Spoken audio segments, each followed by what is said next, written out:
बाळंतिणीसाठी आजची रेसिपी आहे मूग डाळीचा हलवा। ही साधी सोपी पौष्टिक रेसिपी चला पाहूया। इथे मी डाळ 10 मिनिटांकरिता भिजत ठेवली होती। त्यानंतर ती वॉश करून निथळून घ्यायची आणि लो टू मीडियम फ्लेमवर ही भाजून घ्यायची आहे। भाजून झाल्यानंतर आपल्याला ही मिक्सरमधून व्यवस्थित अशी बारीक करून घ्यायची आहे। आता तूप गरम करून घ्या। इथे आपल्याला ह्या रेसिपीसाठी तूप जरा भरपूरच लागतं। त्यानंतर ड्राय नट्स जे तुमचे फेवरेट असतील किंवा जे घरामध्ये अवेलेबल असतील ते इथे नट्स आपल्याला घ्यायचे आहेत। व्यवस्थित असं परतून घ्यायचं आहे, म्हणजेच आपला जो ड्रायफ्रूटचा कलर थोडासा चेंज होतो एवढा आपल्याला परतून घ्यायचा आहे। त्यानंतर क्रश केलेली ही जी मूग डाळ होती ती ह्याच्यामध्ये घ्यायची आणि व्यवस्थित अशी आपल्याला खरपूस भाजून घ्यायची, म्हणजे त्याचा वास येतो ना तितकी आपल्याला ही भाजून घ्यायची आहे। ॲक्च्युली खरपूस भाजणे म्हणजे इतकं की ह्याला कॅरमलाइज्ड किंवा गहू भाजल्यानंतर जसा रंग येतो ना तसा रंग येईपर्यंत भाजतात आणि साखरेचं नॉर्मल असं पाक करून त्या पाण्यामध्ये ही रेसिपी शिजवली जाते। पण आपण हे बाळंतिणीसाठी करतोय म्हणून इथे मी दूध आणि गुळाचा वापर केला आहे, तर एवढा चेंज आपल्याला लागेलच।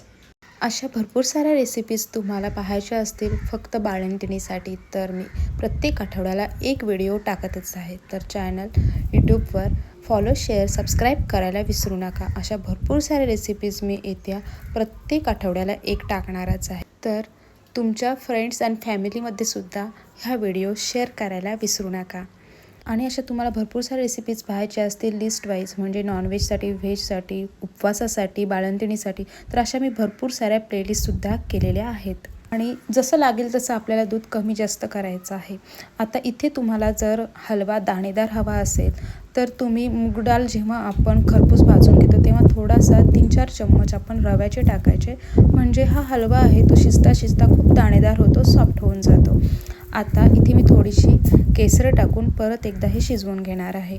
त्यानंतर इथे मी गूळ आणि वेलची जायफळची पूड टाकणार आहे।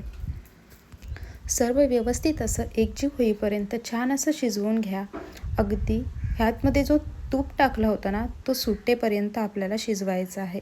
हा हलवा शिजवताना लिटरली आपले हात खूप दुखतात, कारण झाकण देऊन ठेवलं तर करपण्याची शक्यता असते। तर हे असं तूप सुटेपर्यंत आपल्याला छान असं शिजवून घ्यायचं आहे। अशा ह्या हेल्दी साध्या सोप्या रेसिपीज पाहण्यासाठी माझं channel like, share, subscribe, follow करायला विसरू नका। पुन्हा एकदा भेटूया अशाच एखाद्या साध्या सोप्या सरळ रेसिपीमध्ये।